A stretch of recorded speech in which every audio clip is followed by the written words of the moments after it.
ele não descarta a importância desse conhecimento. Porque você minimamente entender como um humano se comporta, que é assim, nós não somos Deus. Deus é o Criador e Ele compreende a sua criatura. Mas nós somos criatura.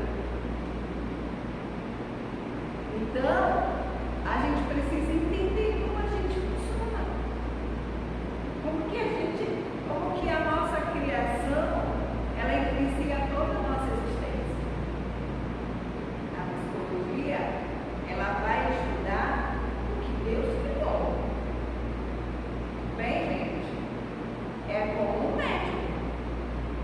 O médico, ele estuda o ser humano, estuda a fisiologia, né? Tudo sobre doenças. Cada médico, ele é especialista em uma área do corpo. O clínico geral conhece um pouquinho de tudo. Quando ele não dá mais conta, ele joga para os especialistas. É assim que funciona. A psicologia não é diferente. Tá? É uma ciência que estuda o comportamento da criação de Deus. Então ela tem a sua importância.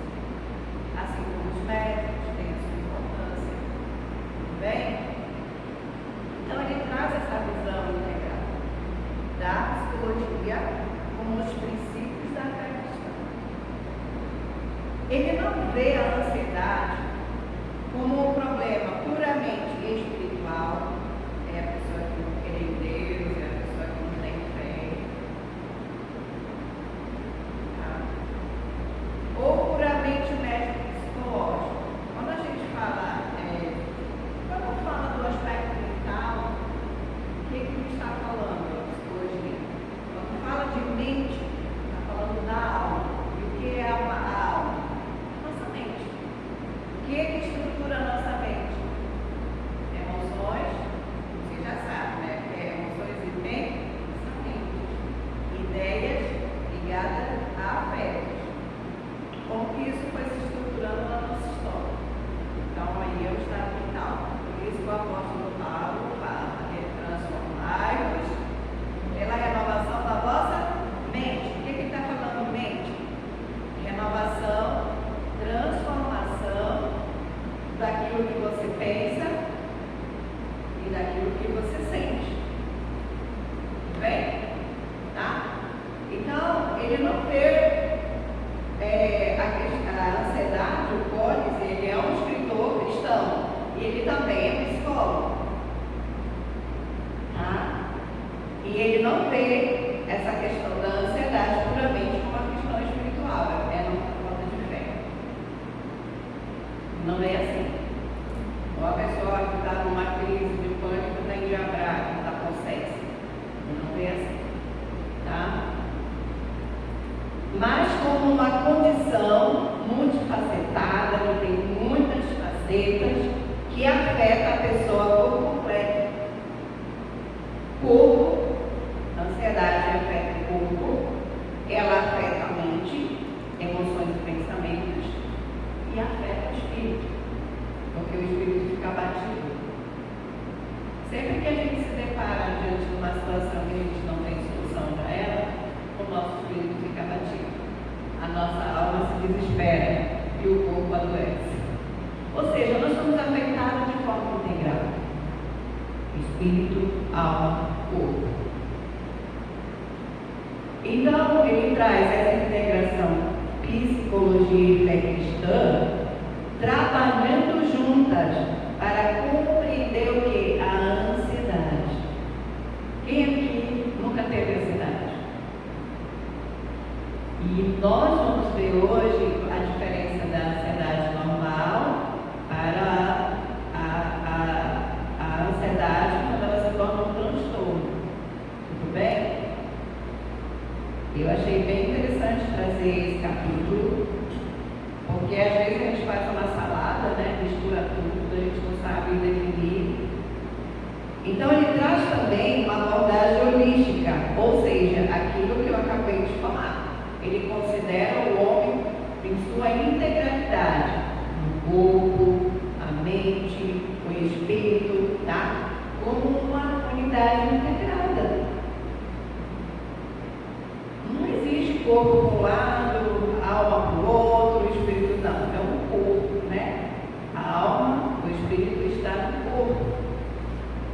Então ele traz esse conhecimento que eu achei muito interessante.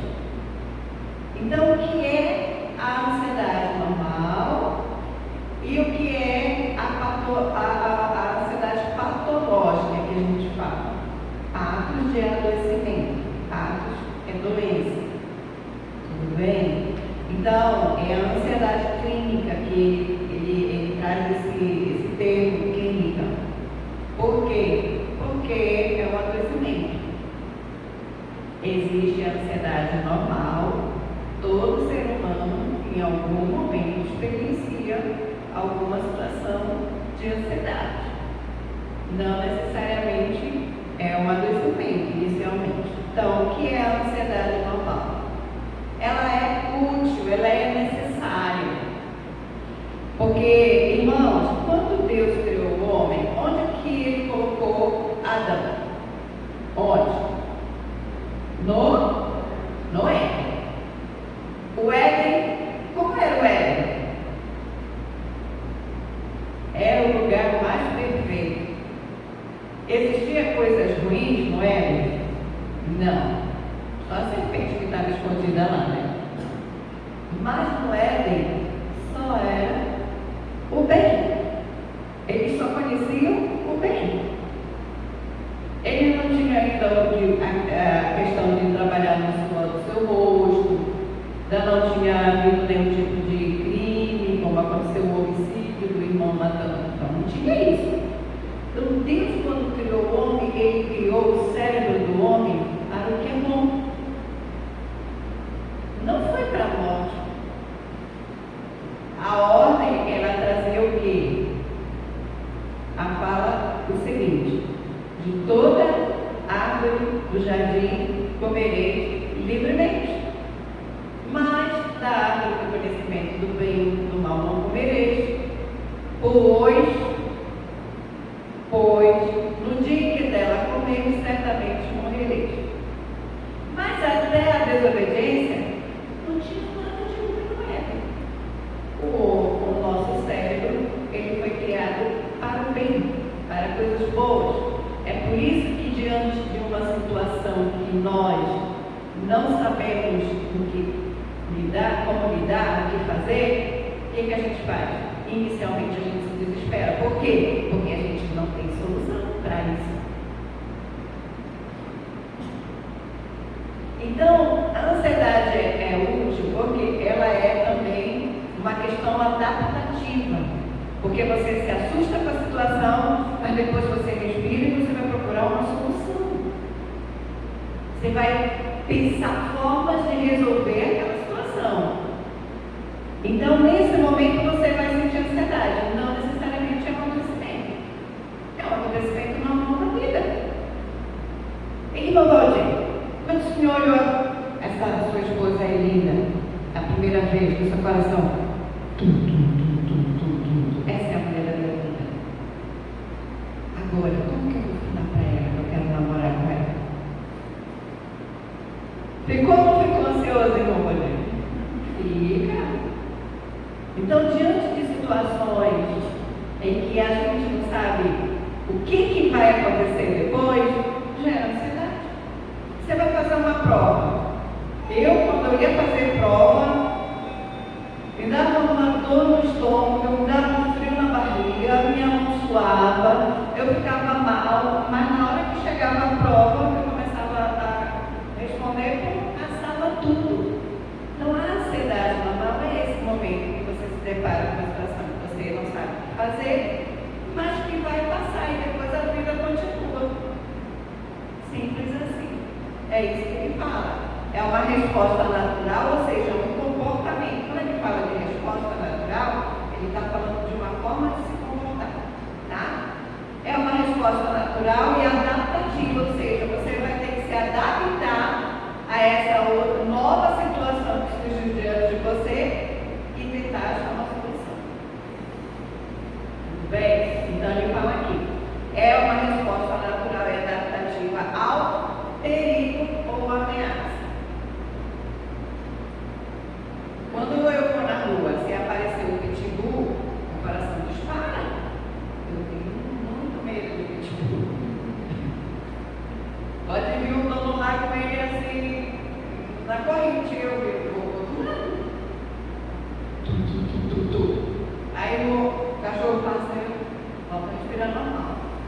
ansiedade natural, projetada por Deus para nos proteger. A ansiedade, ela é esse sistema de o quê? De enfrentamento ou de fuga de uma situação.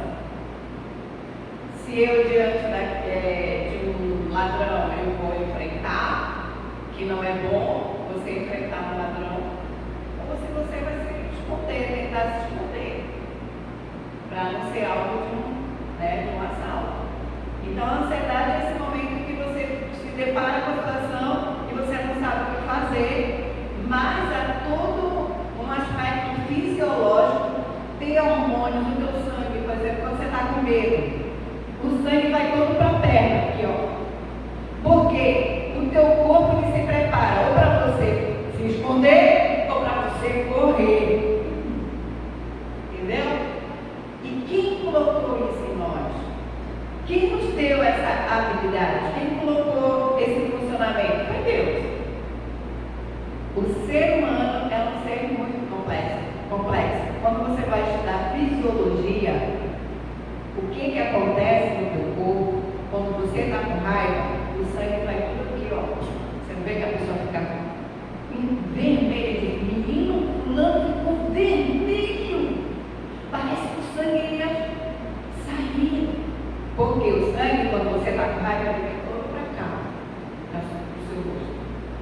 Então ele vai para cada emoção. Você não vê a pessoa, nossa, eu fiquei pálida. Porque quando você está com muito medo, o sangue foge. Você fica pálida. A pessoa menina está pulando, ficou pálida de mim. Entende? Quem nos fez assim? Deus. É uma resposta adaptativa para você fazer algo, para você ter alguma atitude. Quem nos fez assim? Deus. É isso que ele está falando. Tá? Pode ser motivadora, vai te incentivar a fazer alguma coisa. Então, como a ansiedade natural, ela é boa.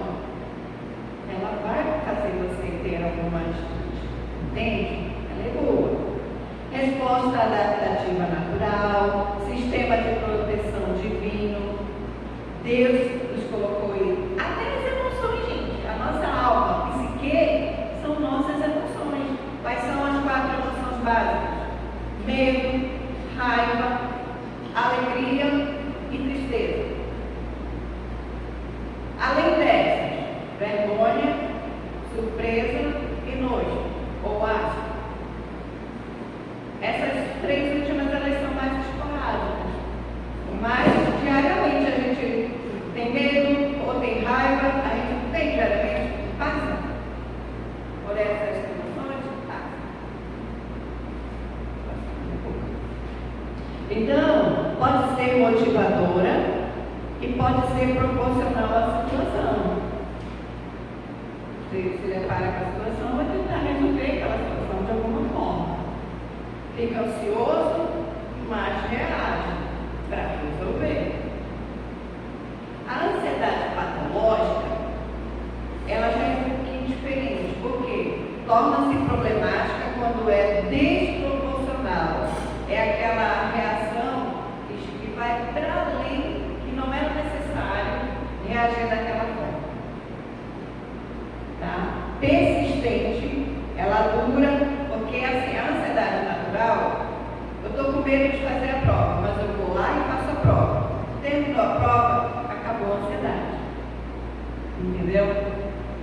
Então, são aquelas situações que você fica ansioso, mas você consegue resolver. Na patológica, não. A patológica ela é diferente. Ela persiste para além da situação. Você continua sentindo os sintomas. Ela é persistente e ela interfere na nossa vida diária e no relacionamento com Deus e com os outros. Porque é aquilo que o apóstolo João diz. Como é que eu digo que eu amo a Deus que eu não vejo, se eu não amo o meu irmão que eu vejo? Não sou eu que diz, é a palavra.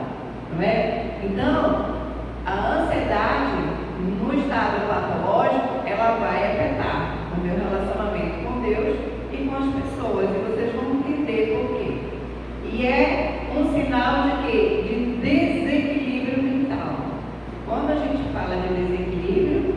está falando de loucura não, tá? Porque a pessoa que a gente chama hoje não é mais, a gente chama mais de louco, né? O termo certo é psicótico, na atualidade. Então a pessoa psicótica é a pessoa que perdeu o contato com a realidade. Ela não sabe mais quem ela é. Ela não tem mais noção de perigo, ela não tem mais noção de quem ela é, do ambiente. É a pessoa que perdeu totalmente o contato. E aí, dentro do estado psicótico, tem duas questões que acontecem na mente da pessoa, que são os delírios e alucinações. Essa pessoa está totalmente fora. Quando a gente fala de desequilíbrio, é aquela pessoa que está com as emoções e os pensamentos perturbados, mas não está enlouquecido. Mas se não cuidar, pode perder totalmente o contato com a realidade. Por isso que nós temos que cuidar da nossa saúde mental. Eu conheci em Belém, aliás, eu fui em Belém visitar o hospital psiquiátrico em Belém.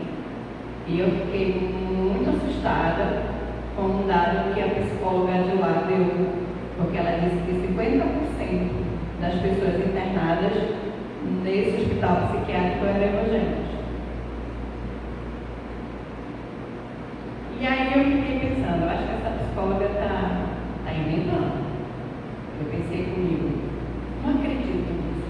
E eu dando aula na Escola do Evangelho em Belém, um lugar que eu dava aula também de saúde emocional, uma moça que era enfermeira nesse hospital, aí eu estava falando sobre isso, aí eu citei essa situação, ela disse, não, irmã, é verdade, eu trabalho lá nesse hospital, e é verdade. Com muita tristeza no meu coração, eu te digo que é verdade. E é triste porque a gente vê as pessoas cristãs com a Bíblia na mão, assim, andando.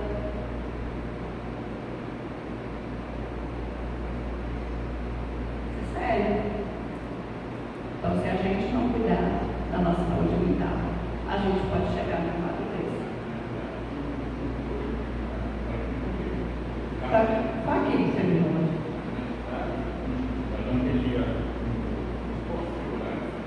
Mas assim, a Bíblia não me fala, entendeu? Me falaram que apareceu pior de tanto ter a Bíblia. Porque nós temos que ter fé em Deus. Primeiramente, Deus, a palavra no livro sagrado é a palavra de Deus, mas nós temos que saber o que interpretar e ter muito cuidado. a Bíblia, irmãos, ela fala de equilíbrio, ela fala de moderação. Eu ouvi uma frase que diz assim: todo excesso é prejudicial, tanto para mais quanto para menos. Então nós temos que ter equilíbrio para ler a Bíblia, para ser cristão. Eu conheci um rapaz também quando eu fiz seminário, que quando ele saiu do seminário, ele foi dirigir uma igreja, e ele orava muito, jejuava muito, e lia muito a Bíblia, e também virou. Ah, é porque ele ora a Bíblia? Não. Ah, é porque orou? Não. É porque foi um excesso. Então, até para a gente orar, a gente jejuar, a gente tem que ter equilíbrio. Para a gente ler a Bíblia, tem pessoas que não querem fazer mais nada na vida, só ler a Bíblia. Tem que ter cuidado, porque a palavra de Deus ela é uma bênção, mas a leitura em excesso, a pessoa não entender, é muito prejudicial. A Bíblia fala de moderação, a Bíblia fala de equilíbrio, tá bom? Então, a ansiedade patológica, ela é desproporcional à situação, a pessoa reage de uma forma assim, 3, 4 vezes mais do que seria normal agir. Persistente, ela debilita a pessoa e ela interfere na vida diária.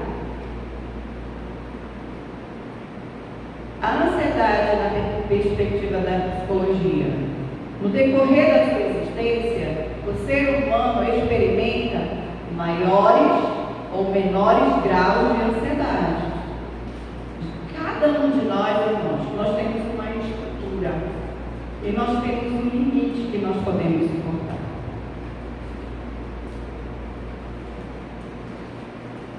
Então, cada pessoa experimenta maiores ou menores graus de ansiedade, preocupação, de raiva. A raiva, ela é às vezes necessária, porque a pessoa que guarda a raiva, ela adoece. Não estou dizendo que você tem que extrapolar na reação. Eu estou dizendo que você não tem que esconder quando estiver com raiva. Você está com raiva, está com raiva. Agora, você tem que saber o que você vai fazer com a raiva, porque nós não temos como controlar o que vamos sentir. Nós temos como controlar como vamos reagir. Isso é totalmente controlado. Eu sinto raiva, mas o que eu vou fazer com essa raiva? Entende? Eu não consigo impedir de sentir tristeza.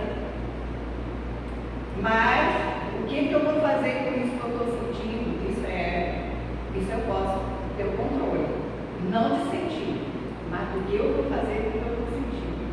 E essa é uma capacidade que Deus nos deu. Dependendo das circunstâncias e de fatos vivenciados em determinados períodos da vida. Eu posso ser uma pessoa que eu nunca tive uma crise de ansiedade em algum momento. Eu posso ter.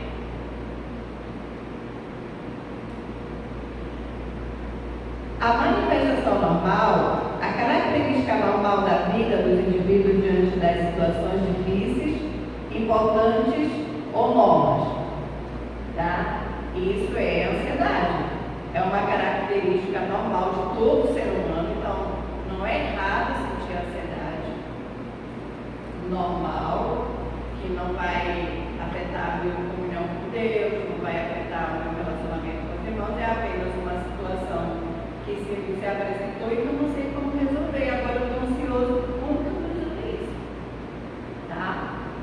Não tem nada de errado. Agora, se eu deixar isso persistir e se tornar patológico, aí isso vai trazer problemas para a minha vida espiritual, para a minha vida social, para a minha vida familiar. Tá? Então, diante de situações difíceis, de decisões importantes, quem não fica ansioso? Rafa nunca ficou ansioso? No dia do seu casamento, Rafa, você ficou ansioso? Até a Débora dizer sim? Né? Normal, gente. Agora, quando se torna patológico, aí tem que cuidar. É uma função adaptativa, você vai se adaptar, porque você vai mobilizar dentro de você recursos físicos e psicológicos. O que eu tenho que fazer? Como eu vou fazer para resolver isso? Estou ansioso, mas eu tenho... Como que eu vou resolver? Peraí. Quem pode me ajudar? Quem pode me ajudar a resolver essa situação? Então, eu vou mobilizar recursos físicos e psicológicos, estabelecendo o quê? Atitudes de defesa para enfrentar aquela situação. Apareceu uma dívida que eu não estava preparada, né? Não sei, surgiu uma dívida agora. Bom, o que eu vou fazer? Como que eu vou ajudar esse dinheiro para pagar a dívida? Eu posso parcelar? Isso que ele fala de mobilizar recursos. E isso foi uma capacidade que Deus colocou em cada um de nós. Só que na hora que a gente se depara com uma situação que o nosso cérebro não está acostumado, ele vai ficar assim. E agora? Aí é que vem a questão da adaptação. É um sinal de alerta, pois capacita o indivíduo a tomar o quê? Medidas necessárias para enfrentar o quê? Ameaça. Tudo aquilo que ameaça a nossa paz, a nossa sobrevivência, vai nos trazer ansiedade. traz medo.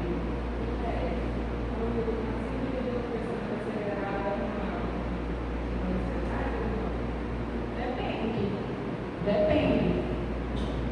Pode ser um sintoma, sim, né, de um adoecimento, mas pode ser também de outras coisas. Tá? É emocional. Tá? Pode ser. Tá? Porque assim, o pensamento acelerado pode também ser um sintoma de, por exemplo, TDAH. É a pessoa que, né?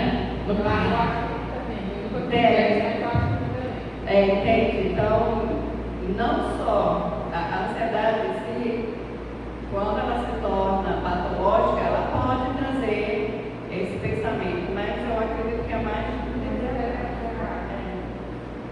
Tá?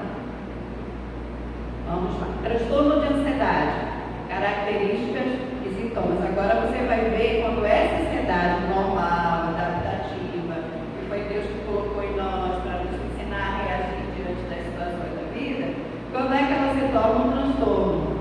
Quando ela se torna uma desordem dentro do nosso cérebro, da nossa mente, tá?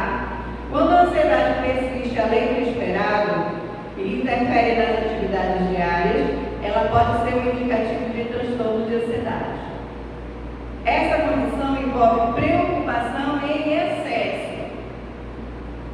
É aquela pessoa que não dorme mais, que não come, que não sai. É o excesso. Lembra que eu falei de moderação? Se preocupar dentro do moderado, dentro do esperado, não tem problema. Para a questão, gente, é o excesso. Tá? Excessiva, preocupação excessiva e descontrolada. A pessoa perde totalmente o controle da situação. Ela não consegue pensar, racionalizar uma saída. Porque o pensamento dela está em excesso. A preocupação. Tem um outro detalhe, gente. Ansiedade, ela está assim, intimamente ligada a medo. Ansiedade é medo. Medo inconsciente. Você não tem consciência, mas é medo. É um medo que a tua mente cria. E a tua mente acredita no próprio medo que ela criou. Ou ela inventa. A nossa mente, ela mente. E ela inventa. E a gente acredita na mentira que ela criou. Olha como que nós somos complexos. Tá? Então, o transtorno de ansiedade generalizada é uma das doenças ligadas ao transtorno de ansiedade. São 5. É o transtorno de ansiedade generalizada, que é preocupação crônica, intensa e difícil de controlar. A pessoa não tem controle. Tudo aquilo que você perde o controle sobre é porque está em excesso. Então já está indo para o lado patológico da situação. Esse medo e essa preocupação crônica, ela persiste por 6 meses ou mais sobre os mais diversos eventos do cotidiano. A pessoa pensa, na dívida, no filho, são várias coisas que estão preocupando, por isso que é generalizada, não tem um motivo só. São vários eventos, são várias situações. Então, se juntam, a pessoa perde o controle e aí se torna ansiedade generalizada, um transtorno, um adoecimento.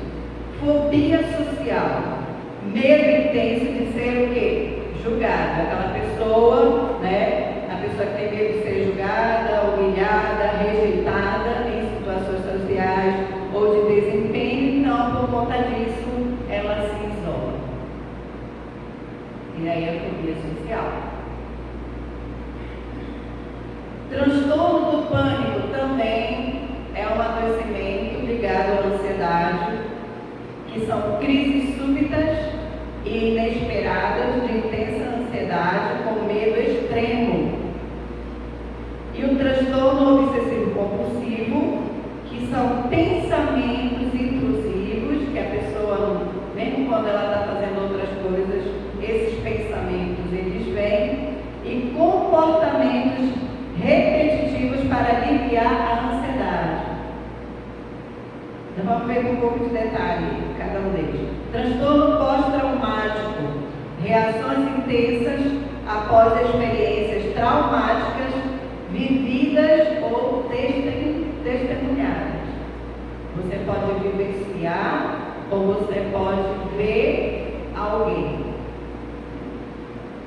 Quando eu estava na faculdade, teve um caso de uma criança de 2 anos que ela viu o pai dela sendo assassinado na frente dela. E aí ela estava sendo atendida lá na clínica, né? Porque ela estava com transtorno pós-traumático. Criança de 2 anos. Transtorno de ansiedade generalizada. Vamos ver um pouquinho mais detalhadinho. Medo intenso, tá? Fobia social.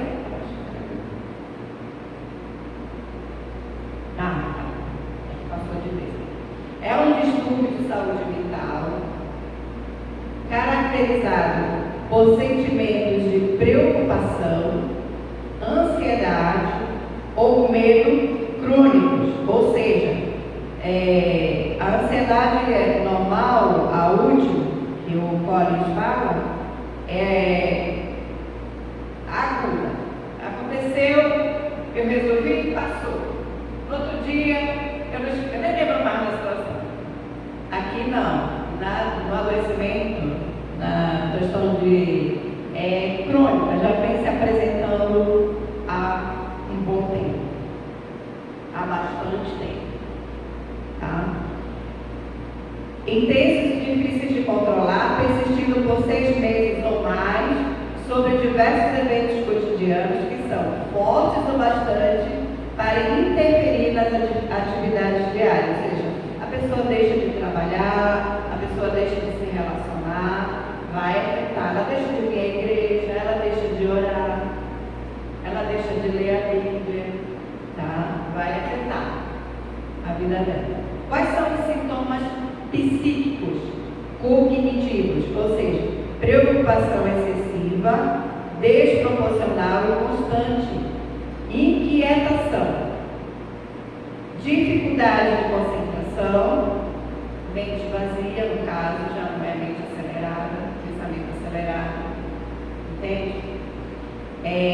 A pessoa fica ali, irritada. Então, quando chega nesse estágio, aí a gente já começa a perceber que a pessoa está adoecida. Ela precisa de um tratamento mais específico. Sintomas físicos. O que a gente sente no nosso corpo? Tensão muscular. A pessoa, ela fica tensa, principalmente aqui, ó, nessa região do pescoço. A pessoa, quando ela está com muita ansiedade, ela fica tensa, as costas, tá? Insônia. Claro que insônia, ela é sintoma de muitas coisas, mas também do transtorno de ansiedade. Sono não reparador, aquela pessoa que não tem um sono pesado, fica acordando, tá? Durante a noite, acorda, parece que está mais cansado do que quando foi dormir. Fadiga, palpitações cardíacas, falta de ar, suor excessivo, queixas gastrointestinais, porque o órgão mais afetado quando a gente está com ansiedade e com medo é o estômago. Tá? Diagnóstico e tratamento. O diagnóstico clínico baseado nos critérios do DSM-5 e CID-10. Tratamento envolve técnicas de relaxamento, psicoterapia e, em muitos casos, medicação receitada pelo psiquiatra. Em alguns casos de transtorno, a pessoa precisa entrar, tá, gente, com medicação. Não todos, mas em alguns sim, na maioria.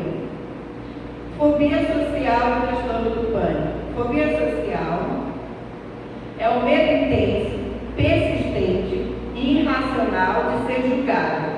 Aquela pessoa diz, não vou para a igreja, porque quando eu chegar chegar lá, as pessoas vão começar a me julgar. Ela nem sabe, mas ela já criou na mente dela essa ideia de que ela vai chegar e vai ser julgada. Ela não vai no aniversário porque as pessoas vão julgar ela. Ela não vai no trabalho, ela não vai para a escola porque as pessoas vão julgar, tá? Ela tem medo de ser rejeitada, ela tem medo de ser humilhada em situações sociais ou de desempenho. Eu não vou numa entrevista de emprego porque eu vou ser humilhada, eu vou dizer que eu não sei, que eu não estou preparada. Então, para evitar o desconforto emocional, eu não vou. Porque a ansiedade, por exemplo, quando a pessoa vai para uma entrevista de emprego, óbvio, eu ainda não vi ninguém que não fica ansioso. Mas ela vai, né? E aí, ela passa lá pela entrevista, volta para casa, tudo tranquilo, beleza. A pessoa com fobia, ela não vai na entrevista. É isso que ele está falando, o adoecimento que paralisa a pessoa, ela impede ela de reagir, de agir, de fazer o que ela tem que fazer, entende? Quando a ansiedade chega nesse ponto, aí já tem que dar uma olhadela com mais calma. Se não é já uma patologia, qual delas ligada à ansiedade e tratar. Tá? Gerando ansiedade, vai muito além, não é sobre timidez, não é sobre isso. Tá? É mesmo o medo que a mente criou e a pessoa acredita que as pessoas vão julgar isso. Sim. Pode surgir em qualquer idade. Em qualquer idade. Tá? Gerando ansiedade crônica que leva ao isolamento, mas a pessoa vai se isolar. Não vai. Fica em casa. Cadê no quarto? Sintomas. Medo acentuado de interações sociais, rubor facial e tremores, tá? Vermelha. Só de pensar em sair de casa. Evitar eventos sociais não vai, não tem que fazer para sair de casa. E ansiedade antecipatória, tá? É a pessoa que pensa nas consequências e o evento ainda nem aconteceu. Transtorno do pânico. Caracterizado pela sucessão repentina de crises de pânico.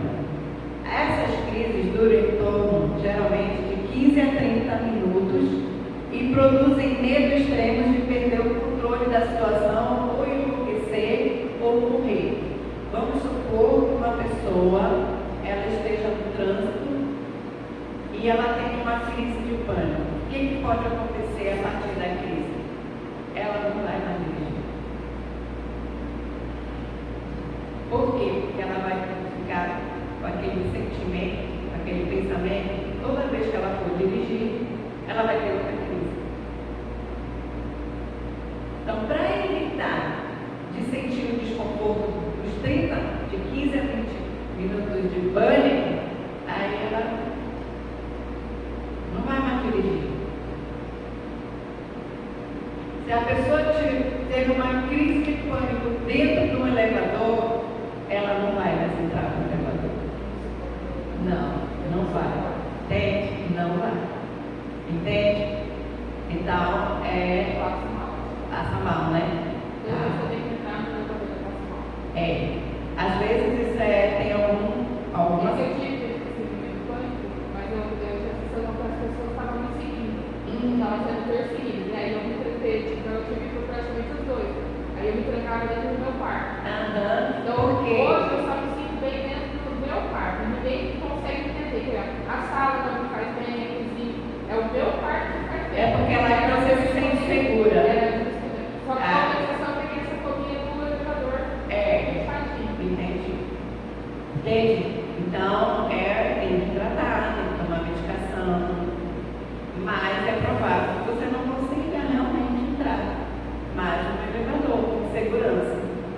Entende? Se sentir tranquila de entrar.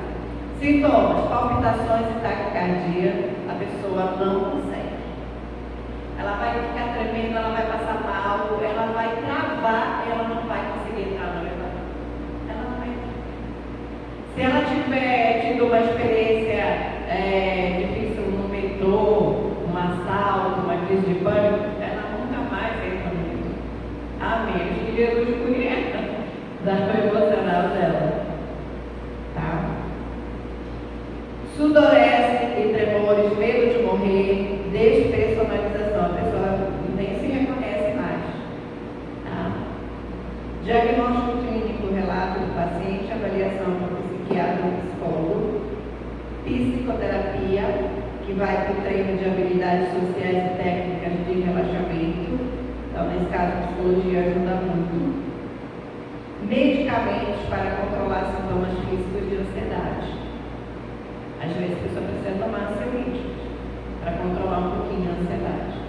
A gente está falando de adoecimento, não é de ansiedade normal. A ansiedade normal precisa de medicamento. Você só consegue resolver as coisas. Transtorno obsessivo compulsivo, toque. Quem já ouviu alguém que a gente diz assim, tem toque? Já? Olha, tem toque de lavar a mão, né? Tá? E o que é o transtorno? O toque é caracterizado por obsessões, compulsões ou as duas juntas. Pode ser só obsessão? Pode. Pode ser só compulsão? Pode. E pode ser as duas coisas juntas. Tá? As obsessões que são ideias, imagens ou impulsos que ocorrem frequentemente, mesmo que a pessoa não queira. Vem aquele pensamento, inclusive, daquele medo de alguma coisa que ela está sentindo. Lembre-se, ansiedade sempre está ligada a medo inconsciente, que a pessoa às vezes não tem noção do que é, mas está ligada ao medo. Essas obsessões surgem mesmo quando a pessoa está pensando e fazendo outras coisas, ela nem está pensando naquele medo, a obsessão vem, tá? E normalmente causa grande angústia e ansiedade. Aí o quadro dela só vai piorar. As compulsões, também conhecidas como os rituais, a compulsão é aquilo que vai levar a pessoa, por exemplo, tem pessoas que elas chegam num lugar e elas não tocam na maçaneta antes dela pegar o lencinho e passar na maçaneta. Por que ela faz isso? Qual é a ideia? A maçaneta está contaminada. Se eu pegar na maçaneta, olha quantas pessoas que pegaram dessa maçaneta. Se uma pessoa que pegou na maçaneta estava com uma doença contagiosa, eu vou ser contagiada. Então eu preciso limpar, porque a ideia é essa, eu vou me contaminar. Ou então aquelas pessoas, eu tenho mania, gente, quando eu estou fazendo almoço, eu lavo muito minha mão. Mas a compulsão é porque a pessoa lava porque ela vai ser contaminada. É de outra ordem. É muito doentio. Eu atendi um menino de 13 anos antes da pandemia em Belém, que ele tinha toque, transtorno obsessivo compulsivo. Então ninguém, absolutamente ninguém entrava no quarto dele, porque ele achava que todo mundo estava contaminado com AIDS. E se alguém entrasse no quarto dele, ele ia ser contaminado com AIDS. E um dia ele não estava em casa. Uma prima dele foi na casa dele, entrou no banheiro dele e falou, menina, foi um transtorno para caramba. Porque ele saiu do quarto, ele soube que a menina entrou no banheiro dele, teve que lavar o banheiro, desinfetar o banheiro, desinfetar o quarto. Gente, é um adoecimento grave, é sério. Tá? Então, tem esses rituais.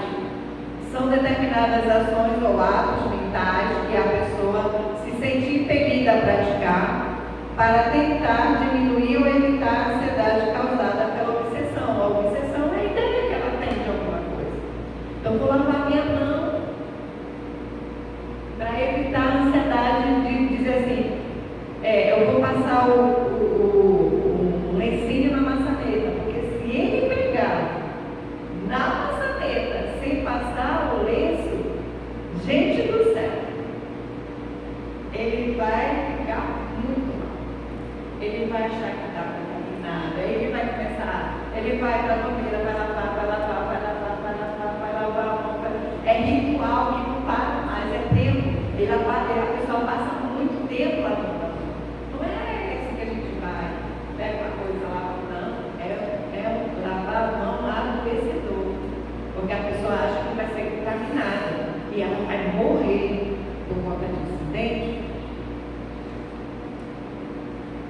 tentar diminuir e evitar a ansiedade causada pelas obsessões, que são as ideias que levam à compulsão, a esses rituais.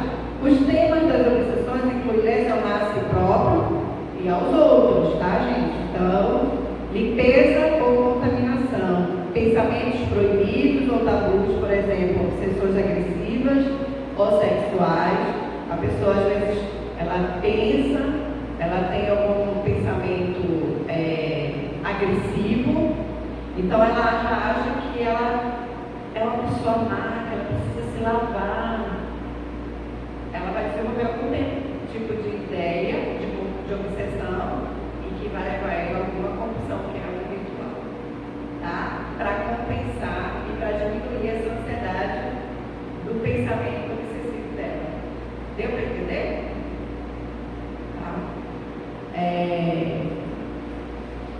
Necessidade de simetria. Já viu aquela pessoa que quando ela chega no lugar, a mesa, vai arrumar a mesa, aí ela coloca tudo de um jeito, prato, colher, alguém vem e tira do lugar. Gente, essa pessoa vai sofrer, porque ela não vai ficar bem enquanto ela não for lá e colocar exatamente do jeito que ela tem ideia dessa ideia de estar tudo ordenado, organizado, em excesso.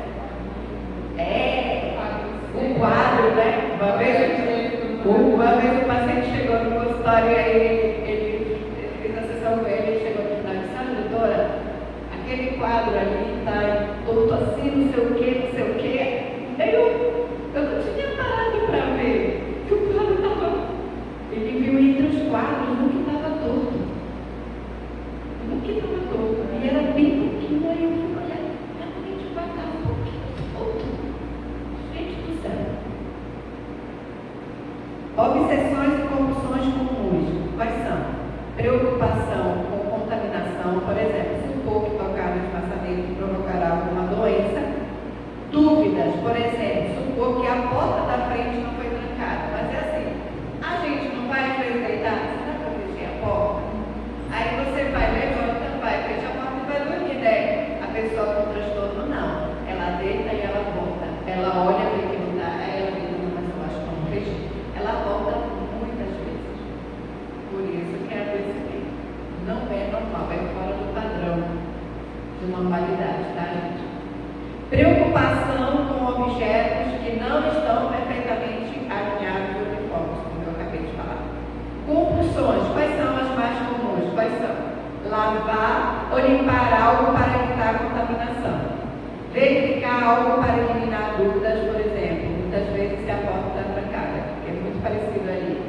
Contar, por exemplo, repetir uma ação um determinado número de vezes. Ordenar, por exemplo, arrumar talheres ou objetos da mesa de trabalho em um padrão específico. Esse objeto tem que ficar aqui, esse aqui, se alguém chegar e tirar do lugar. Gente, é um transtorno para essa pessoa. É um transtorno. Ela vai ficar muito mal. Uma vez que as obsessões não causam prazer, gente, não causa prazer, tá? É um adoecimento. Elas não causam prazer à pessoa. Frequentemente, ela tenta o quê? Ignorar ou controlar essas obsessões. A maioria dos rituais, como lavar as mãos com muita frequência ou verificar repetidamente se a porta está trancada, pode ser observada. Outros rituais não podem ser observados, tais como ficar contando repetidamente na mente.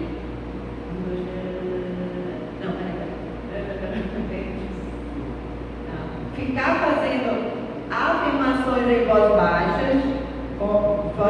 com a intenção de diminuir algum perigo. Não, isso não vai acontecer. Não, isso não vai acontecer. Não vai acontecer. Não vai acontecer. Não vai acontecer. Não vai acontecer. Isso não é fé. Isso é adoecimento, entendeu? É aquele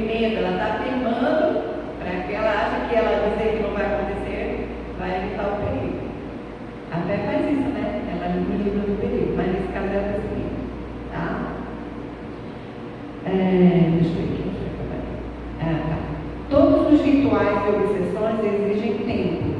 Não é uma coisa que ela faz uma vez só, um minuto só, não. Ela leva muito tempo fazendo isso. Às vezes horas, tá? Por isso, considerado adoecimento. É possível que a pessoa gaste horas todos os dias dedicando a esses rituais. Diagnóstico e tratamento do COP. Isso dentro da psicologia, tá, gente? Lembra que o autor está falando da questão da psicologia e depois da fé cristã. O diagnóstico é feito pelo psiquiatra com base em critérios de diagnóstico psiquiátrico padrão. Existe todo um padrão dentro do DSM, que é o Manual de Diagnóstico de Doenças Psiquiátricas. Aí eles vão olhar os critérios e vão enquadrar a pessoa ou não nesses critérios para poder diagnosticar com qualquer um desses transtornos. Tá? O médico toma por base os sintomas, a presença de obsessões, compulsões ou ambas. Os critérios, as obsessões ou compulsões precisam atender no mínimo um dos 4 quesitos. Quais são os quesitos? Tomar muito tempo da pessoa, ela passa muito tempo naquele ritual, causar angústia significativa, mesmo lavando a mão ela fica angustiada, lavando várias vezes, ou interferir com a capacidade funcional da pessoa. Ela deixa de ser uma pessoa funcional, que faz as coisas como ela fazia antes. Tá? Ela deixa as suas funções, ela para de ser uma pessoa funcional. Terapia de exposição e prevenção de rituais é um dos tratamentos para controle desse transtorno. O que é? A terapia cognitiva, comportamental, ela é a mais indicada porque eles vão expor a pessoa a situações semelhantes ao que causou o trauma, para que essa pessoa aprenda a lidar com a situação e poder reagir. Tá? A terapia de exposição consiste na exposição gradativa e repetida da pessoa às situações ou às pessoas que desencadearam as obsessões, rituais ou desconforto ao mesmo tempo que se pede a ela que não realize o ritual, ou seja, ela vai ser exposta à situação e aí ela vai ser trabalhada. Não, você não vai lavar a mão. Mesmo que você queira, não. Você vai pegar na maçaneta e vai trabalhar essa ideia de que você não vai ficar contaminado. É isso que vai ser essa terapia aí, tá? O desconforto, a ansiedade diminui gradativamente durante essa exposição repetida, tá? Lógico que junto a isso geralmente tem medicação, tá? Antidepressivos, ansiolíticos, tá? Pode ser prescritos para auxiliar esse controle dos sintomas. Transtorno do estresse pós-traumático. Vocês estão conseguindo perceber a diferença entre os transtornos de ansiedade? Está dando para perceber? Eles têm diferença. Tá? O TEPT, transtorno de estresse pós-traumático, é uma condição de saúde mental séria e crônica que se desenvolve após a exposição a um evento aterrorizante, violento ou que represente uma ameaça real à vida ou à integridade física ou psíquica, tá? Da pessoa ou de pessoas ligadas a ela, alguém da família, tá? Diferente de uma reação aguda, tá? Esse transtorno persiste e interfere significativamente no cotidiano, exigindo intervenção especializada. Esse transtorno aqui é bem grave também. É um distúrbio psiquiátrico que ocorre quando o cérebro não consegue processar um evento traumático, mantendo a pessoa em estado de choque ou hiperalerta muito tempo após o período passado.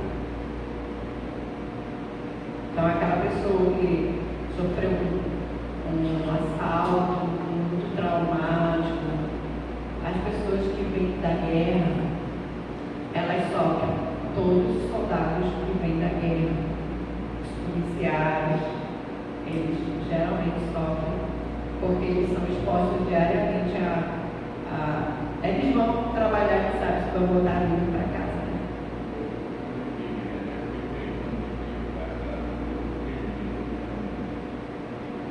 Depois do seu, né?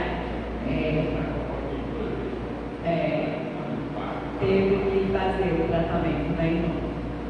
Não pode ir, era delegado, né? Você era delegado? Subtenente.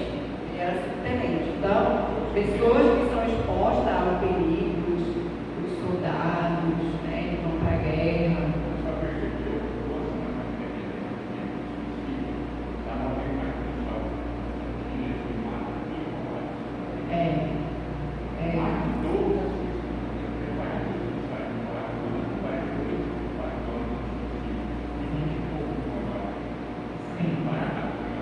Você está falando só de Paraná, né? Imagina. Ele está falando que muitas pessoas eles se suicidam. Né? Os policiais. Coronel, então a gente sai muito sério. Tá? É um distúrbio psiquiátrico. Já disse aqui, né? Tá, vamos lá. Causas comuns. O que causa estresse pós-traumático? Violência física e sexual, acidentes graves, desastres naturais. Lembram do Brumadinho? Lembram do que aconteceu aqui no Rio Grande do Sul? Lembram o que aconteceu aqui no Rio Bonito? Com certeza tem pessoas com estresse pós-traumático. Com certeza. Terrorismo ou testemunhar esses eventos. Você pode não passar, mas pode testemunhar, também pode desenvolver, tá? Estresse pós-traumático. O tempo. Os sintomas podem surgir logo após o trauma ou meses ou anos depois. Às vezes a pessoa não tem o trauma logo, mas essa inscrição do perigo, ela fica registrada no nosso cérebro. Em algum momento ela pode ter um gatilho e acionar esse trauma. Tudo bem? Então, qualquer momento da vida. Quais são os sintomas? De acordo com o DSM-5, os sintomas são, tá? Se divide em 4 categorias. Como que eu vou identificar? Por que eu acho interessante essa instrução para vocês, gente? Quando vocês estiverem fazendo o aconselhamento, é muito importante identificar se é uma ansiedade normal, que vocês podem dar conta, ou se é algum transtorno, para vocês poderem dizer assim, irmão, até aqui eu não posso te ajudar. Eu já orei, eu já te orientei na Bíblia, e você continua tendo os sintomas, então daqui para frente você tem que procurar agora ajuda de um médico, um profissional especializado nesse transtorno. Entende? Você não precisa deixar de dar um suporte espiritual para ela, mas você precisa encaminhar. Quando você perceber esses sintomas, é importante encaminhar essa pessoa, tá?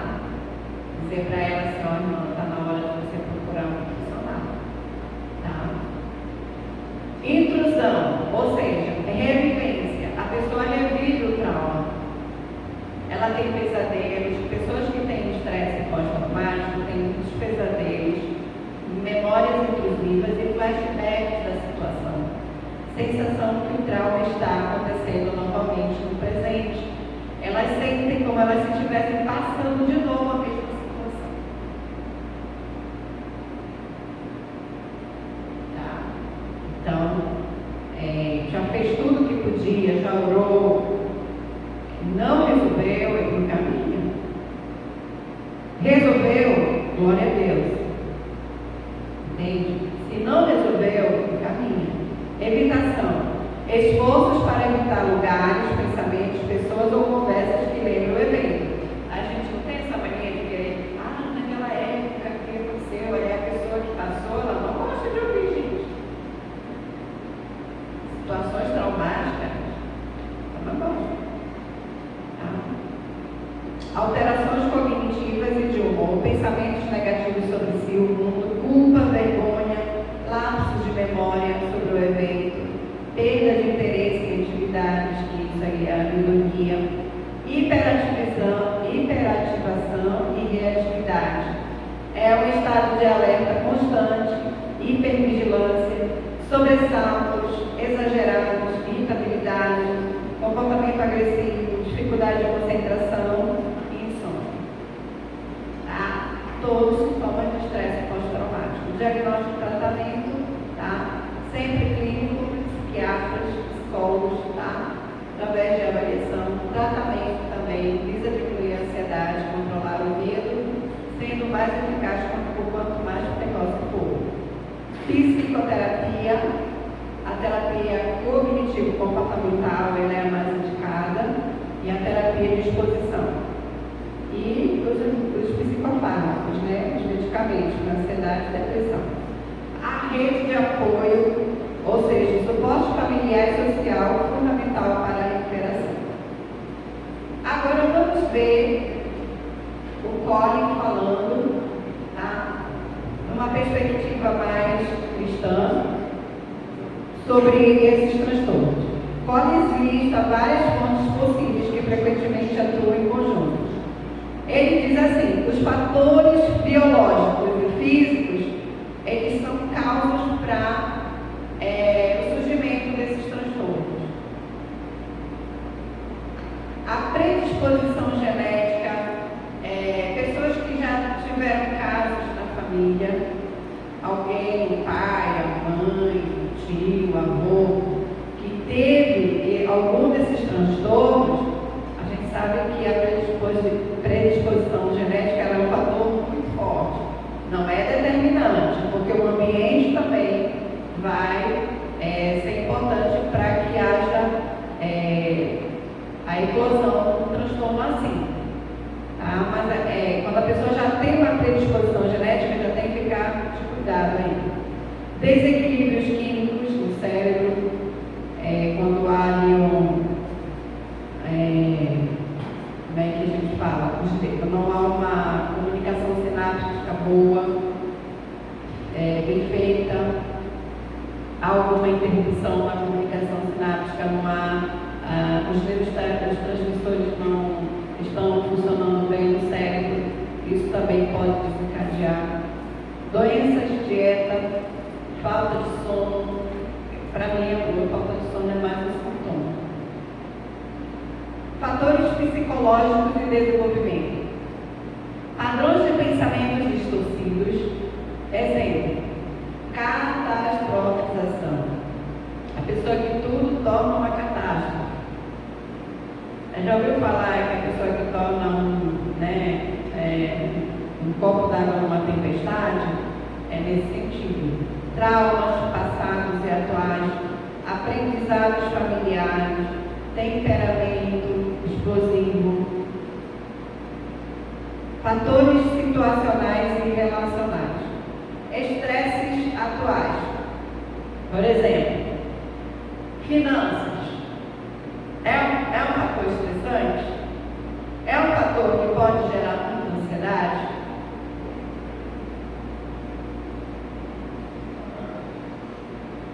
Trabalho.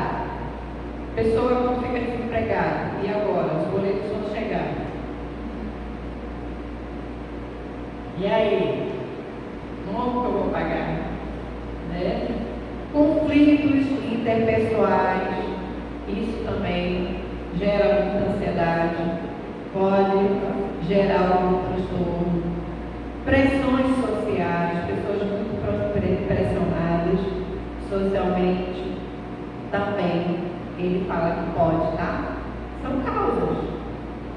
Não é que necessariamente vai, mas pode acontecer de ser um fator determinante. Fatores espirituais, que aí é a nossa, nosso grande ponto. Dúvidas sobre a fé. Sentimento de distância de Deus. Isso tudo, gente, pode gerar nascimento. Conflito de valores, culpa não resolvida. Um dos sentimentos piores do ser humano lidar é com a culpa. E ela não resolvida é pior ainda. Falta de confiança, fé nas promessas e no caráter de Deus. Isso tudo pode gerar adoecimento. E a pessoa se culpa por não ter fé suficiente para crer no que a Bíblia diz, por exemplo. Isso pode gerar nela adoecimento. Córis enfatiza Filipenses 4, versículos 6 e 7. Vamos? Eu vou ler aqui para vocês. Filipenses, capítulo 4, versículos 6 e 7.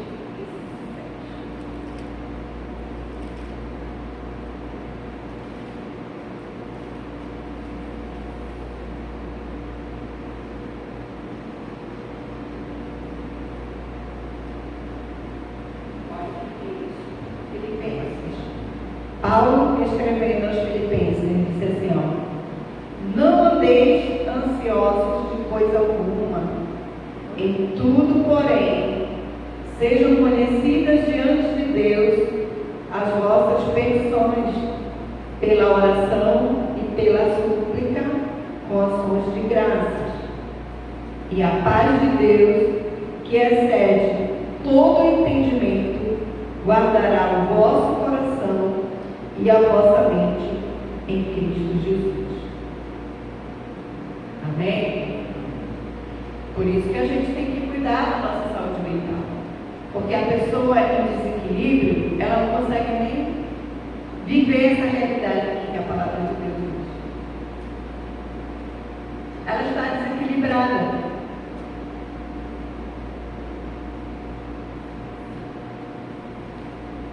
Eu atendi uma moça que ela estava com uma ansiedade muito grave e depressão também.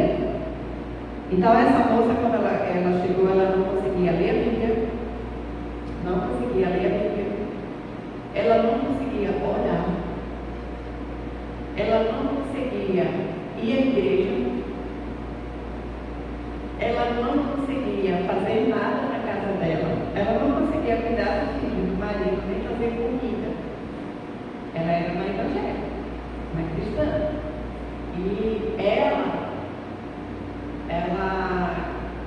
não gostava de fazer comida, porque quando ela pegava a faca, vinha uma voz que dizia para ela cortar o pulso dela. Então, quando ela chegou para o atendimento, ela chegou nesse estado.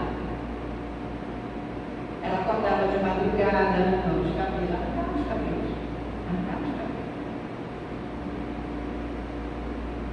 E aí ela começou o atendimento, ela começou a fazer, ela foi trazendo muitas angústias, ela foi trazendo muitos traumas, ela foi resolvendo esses traumas, ela voltou ao equilíbrio mental dela, ela cuidou da emoção do psicológico dela.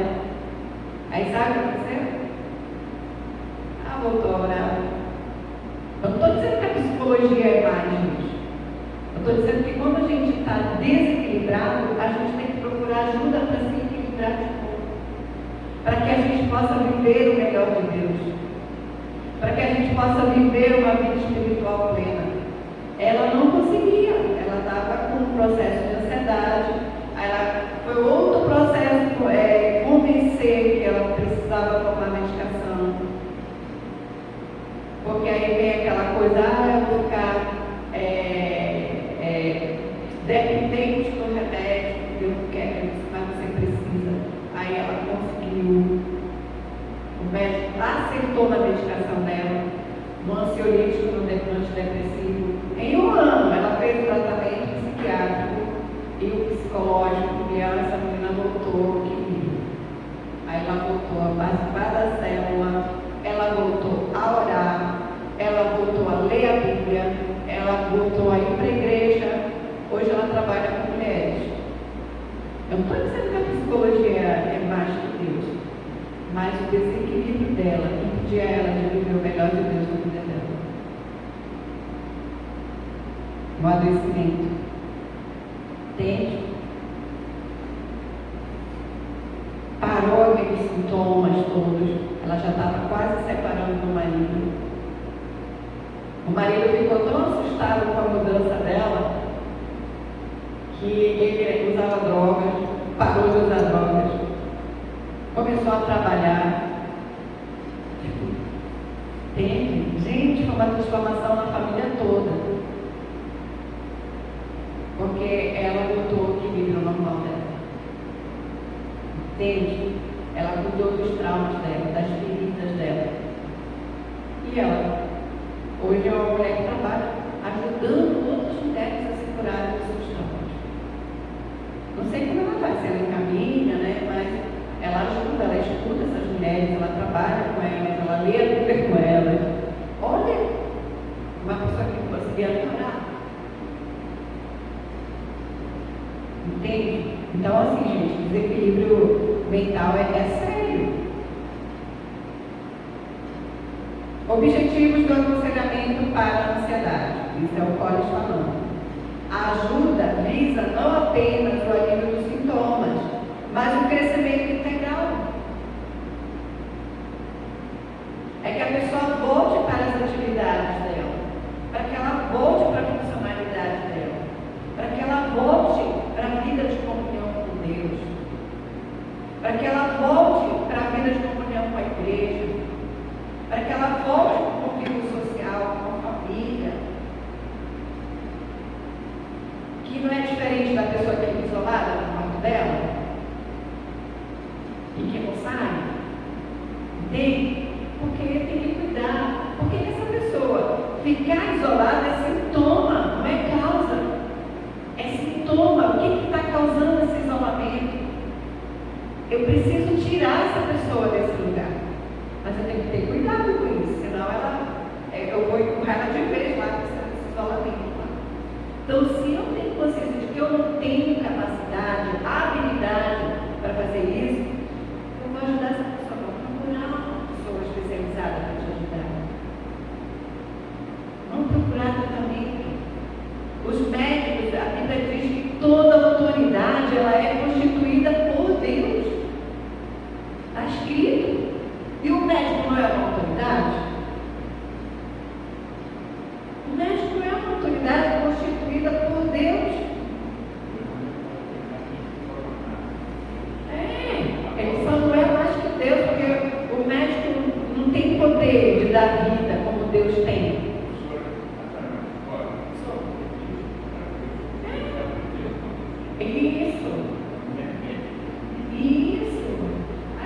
Paulo fala que Deus deu luz para apóstolos, para médicos, para doutores.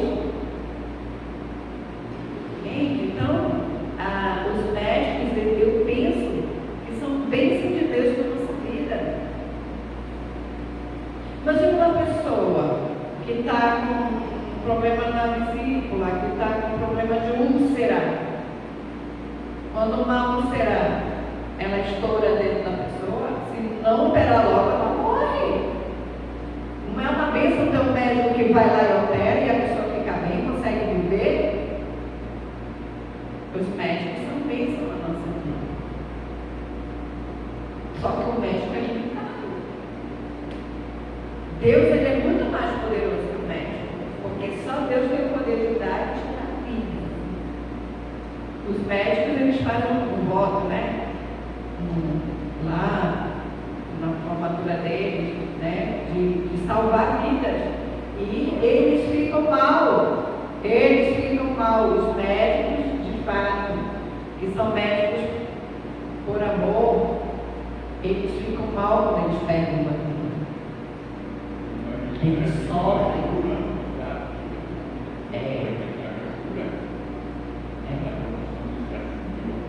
Então, para eles têm um pacto de salvar vidas. Quando eles não salvam, eles ficam mal.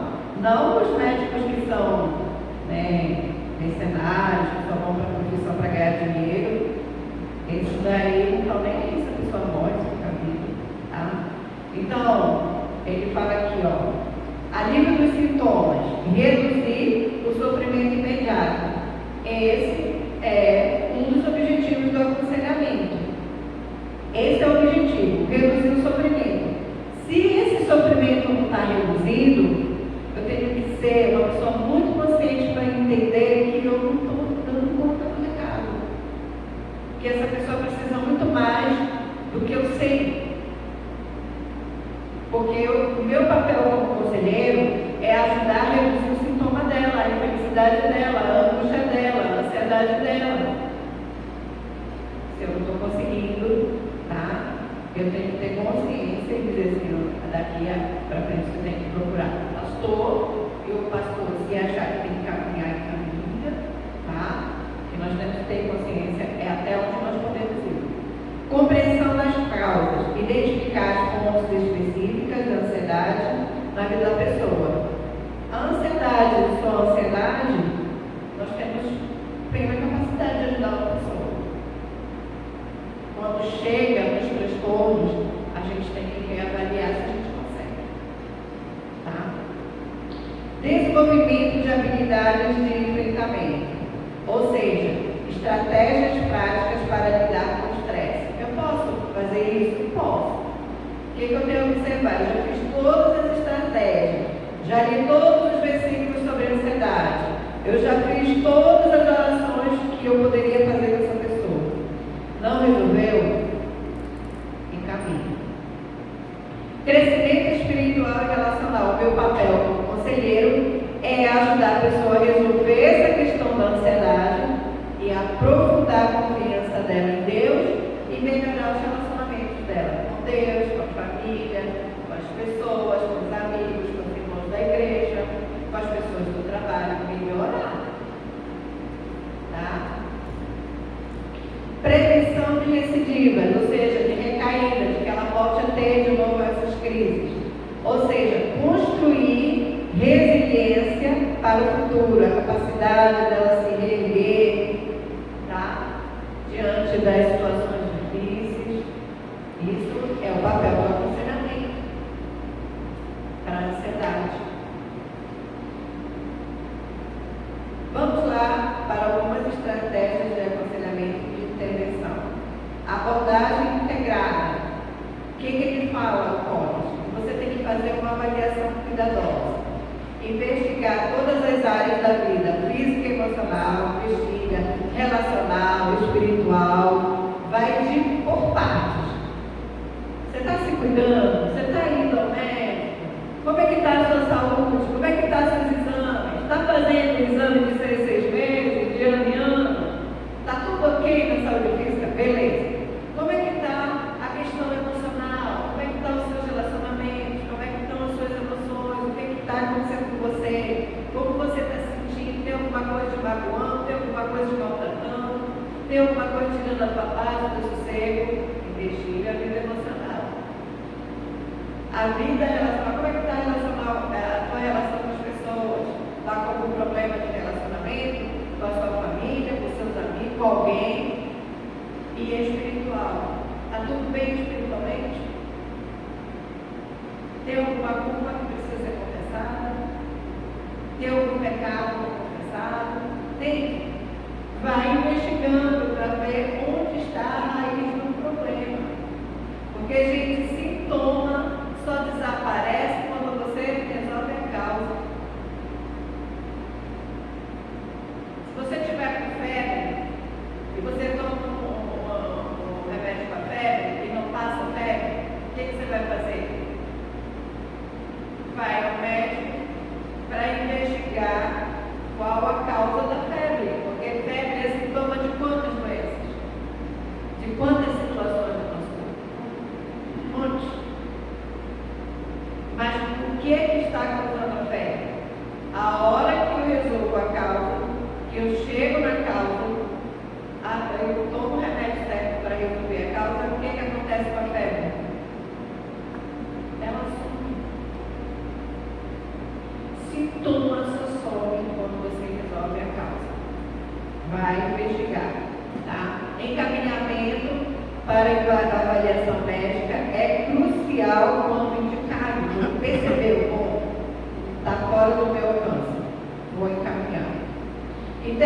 intervenções práticas e psicológicas, técnicas de relaxamento, a gente já viu ano passado algumas, né? E controle de respiração, reestruturação cognitiva, ou seja, reestruturar a capacidade da pessoa racionalizar, de pensar, de analisar, tomar decisões, tá? Identificar e desafiar pensamentos ansiosos e irracionais. Olha, você está percebendo que nessa situação aqui você está se comportando para além do que você poderia? A pessoa às vezes parece, nossa, eu não tenho parado para perceber isso, tá? Treino de habilidades sociais e assertividade, treinar, fazer alguns treinos com a pessoa. Mudanças no estilo de vida, ou seja, exercício físico, sono, dieta, tudo isso também é importante para a nossa saúde mental. Nossa saúde mental, na verdade, está intimamente ligada com a nossa saúde física, com o nosso estilo de vida. Intervenções espirituais e bíblicas. Estudo e aplicação das escrituras, focar em passagens sobre a soberania, o cuidado e a paz de Deus, como Mateus 6, 25 a 34, 1 Pedro 5, 7, lançai sobre ele a vossa ansiedade, porque ele tem cuidado de vós, Salmo 23, ou seja, você vai usar todos os recursos espirituais e de conhecimento da palavra de Deus que você tem como pessoa. Oração terapêutica, orar com a pessoa, pela pessoa, tá? Ensinando a levar suas preocupações a Deus de forma específica, tá? Se você conseguir, é porque ela não está num processo de adoecimento grave, tá? Então, é possível mesmo num processo de ansiedade normal, você conseguir levar pessoas até tranquilidade e paz, através do conhecimento. A oração, gente, ela tem um poder transformador e de mudança. A oração, ela tem poder no mundo espiritual para mudar situações. Perdão, trabalhar o perdão, trabalhar questões de culpa e oferecer perdão, comunidade de serviço, ou seja, encorajar o envolvimento em um corpo cristão saudável para obter apoio e propósito. Muitas vezes a pessoa está ansiosa porque ela está sem propósito, ela está sem atividades, ela está sem comunhão com Deus. Então o conselheiro cristão vai ajudar essa pessoa. Dependência do Espírito Santo. Gente, isso aqui é fundamental. Dependência plena do Espírito Santo. Ensinar a pessoa a buscar a paz de Deus, de Filipenses 4, 7, como fruto do Espírito. Nós vemos, por exemplo, o apóstolo Paulo, quando ele escreveu a carta aos Filipenses, ele estava preso. Estava preso. Sabe que as últimas palavras de Paulo, preso, sozinho na prisão, sem ninguém visitando ele, todo mundo abandonou Paulo na prisão. Sabe o que Paulo disse? Combati o bom combate, acabei a carreira e guardei a fé.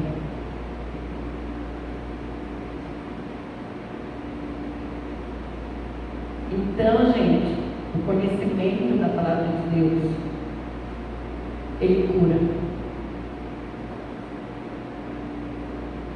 Claro que tem casos que a pessoa vai precisar de médico, mas a palavra de Deus, ela cura. Ela transforma. Ela liberta. Quando a gente tem esse entendimento do Deus que nós servimos, isso traz tranquilidade para a gente, independente das circunstâncias. É como o Abacuque. Ainda que a figueira não floresça, não haja fruto na vide, todavia eu me alegrarei no Senhor. Ou seja, a nossa confiança em Deus, ela não depende das circunstâncias. Ela depende da fé que nós temos em quem Ele é e no que Ele pode fazer. Deus, Ele é poderoso. Deus, Ele é maior que tudo. Eu, por exemplo, eu tive depressão. Meu marido foi embora, eu tive depressão. E no fundo do poço, umas irmãs foram orar na minha casa, não tinha vontade de nada. Não comia, não bebia, achava que eu ia morrer. Não tinha vontade de comer nada. Não passava na minha cabeça. Eu tinha certeza que eu ia morrer. E aquelas irmãs oraram por mim. Teve uma irmã que falou algo que eu não lembro, mas que me tocou profundamente. E elas saíram da minha casa, eu sentei no meu sofá e o Espírito Santo falou ao meu coração para eu ler o Salmo 46. E esse salmo me levantou. Foi fácil? Não, gente, não foi. Eu não precisei ir ao psicólogo porque eu não tinha dinheiro para ir ao psicólogo. Então, eu encontrei força em Deus, na palavra de Deus. Mas é óbvio que todo mundo não é assim. Existem pessoas que não vão precisar ir para um médico, mas existem pessoas que vão precisar. É esse entendimento que a gente tem que ter. Eu não precisei, e eu saí da depressão. Se vocês me perguntarem como, só pela fé, só recitando esse salmo. Eu dizia: Deus, o meu refúgio, a minha fortaleza, o meu socorro, meu presente na angústia. E eu, o versículo 10, aquietai-vos e saber que eu sou Deus. Eu dizia isso o tempo todo. Aquietai-vos e saber que eu sou Deus. E eu não sei como, mas foi a presença do Espírito Santo que me curou. Mas todo mundo é assim? Não. Então a gente tem que ter um entendimento, tá? Para orientar certo. Existem aquelas pessoas que vão se erguer e elas não vão precisar de médico, mas tem aquelas que vão precisar. Esse é só o entendimento que a gente tem que ter. Deus é maior que tudo e Ele usa os médicos também. Ele usa o médico como médico. Eu sempre, quando o médico passa remédio para mim, a primeira coisa que eu faço é orar. Porque eu digo assim: Senhor, esse remédio só vai fazer efeito se tu abençoar. Porque a cura, eu acredito que vem, é Deus abençoando o remédio para fazer a obra na minha vida. É a minha forma de crer que eu não vou impor isso para ninguém. É a forma que eu creio. Entende? E a gente tem que ter só esse cuidado. Tem pessoas que não vão precisar de psicólogo, de psiquiatra. E tem pessoas que vão precisar. Qual o papel do conselheiro cristão, então? Atuar como facilitador compassivo e guia espiritual que caminha ao lado da pessoa, oferecendo esperança, ensinando a verdade bíblica e encorajando passos práticos, sempre dependente da orientação do Espírito Santo. Tá? Primeira coisa, depender inteiramente de Deus. Nós somos facilitadores. E qual é a conclusão central desse capítulo de Cole? Para Gary Collins, a ansiedade é um chamado para um cuidado holístico. O que significa isso? Holístico, abordagem holística, é olhar para a pessoa no aspecto físico, emocional, psicológico, espiritual e relacional. É ela como um todo, na sua integralidade. Não é só um ponto, são todos os pontos da vida dela. Tá? O corpo, a emoção, tá? Os pensamentos, tudo. A vida espiritual, tá? As relações interpessoais.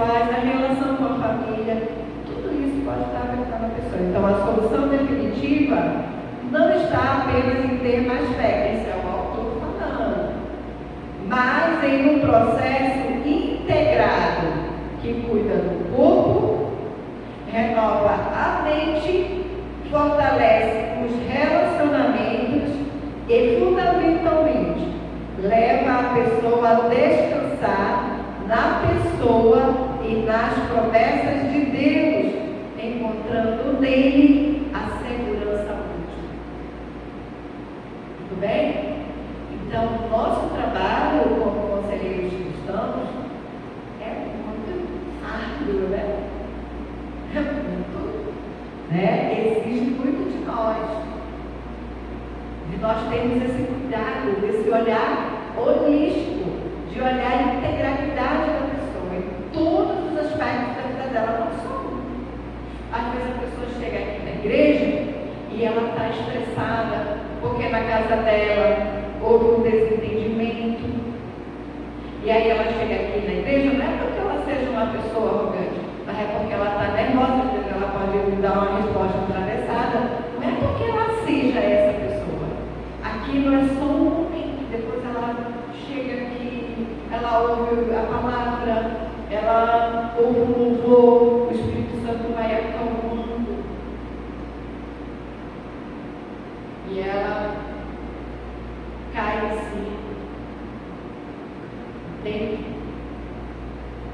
A questão muitas vezes é que ela não vai pedir perdão, né? Porque às vezes tratou alguém asperamente. E aí a outra pessoa já vai julgar, porque tu viu a fulana, né? As coisas. Aí a pessoa já se sente culpada. Mas o importante é que nós somos esses facilitadores. Nós é que vamos ajudar essas pessoas, tá? No momento de crise, no momento de dificuldade. Amém? Então aqui a nossa aula chega ao final. Vocês têm alguma pergunta? Ficou alguma coisa em dúvida? Vocês conseguiram entender bem os costumes?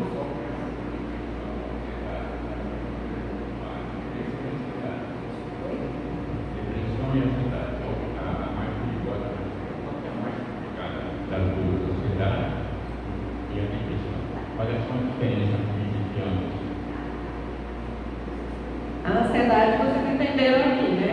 É um comportamento adaptativo normal, ou pode se tornar patológico. A depressão, ela é um transtorno do humor. Ela precisa ser tratada direitinho com medicação. Por quê? Qual é o problema da depressão quando ela não é tratada? É que ela pode chegar ao estágio grave, que é aquele estágio que a gente chama de fugiu agora o termo, crise existencial. A depressão grave, a pessoa ela perde totalmente a vontade, a vida, na verdade, perde totalmente o sentido. Para ela, o viver é insuportável. É doloroso acordar. É doloroso viver. Eu tive uma paciente adolescente que ela dizia assim para mim. Ela estava com depressão profunda, ela tem um transtorno de personalidade chamado borderline. Tá? E ela quando ela começou o atendimento, ela estava com uma depressão nesse estágio, que a vida tinha perdido totalmente o sentido para ela, e ela dizia assim para mim: o meu corpo dói. Eu acordo, quando eu consigo dormir à noite, ela dormia pouco à noite, ela tinha que acordar cedo para ir para a escola, ela tinha que ir para a escola, nesse estado de adoecimento grave.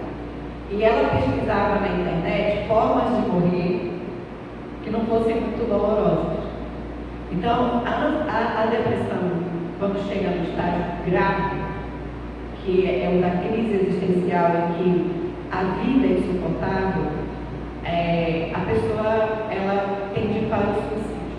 Então, a depressão ela se torna mais grave, porque a ansiedade ela paralisa a pessoa.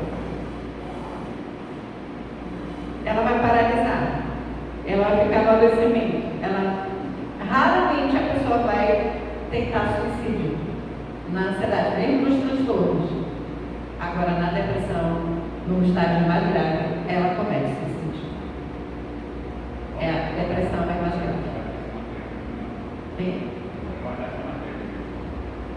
Depressão é a próxima aula sobre depressão. A nossa próxima aula é sobre depressão, tá? Por que é importante essas aulas, gente? É uma realidade nas igrejas, na vida, né? Muita gente com depressão,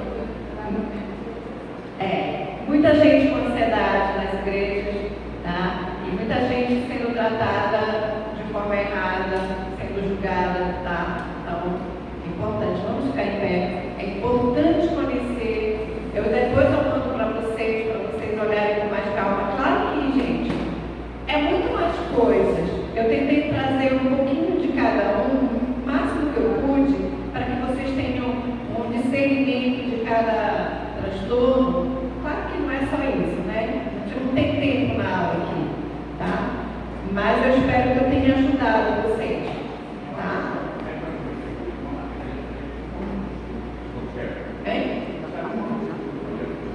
Precisaria muito mais tempo para ajudar bastante, para esgotar mais, precisaria. Tá? Pelo menos um mês eu acho que sim, precisaria tanto. Pode fechar ou continua na oração? Depois da oração não tem que ligar.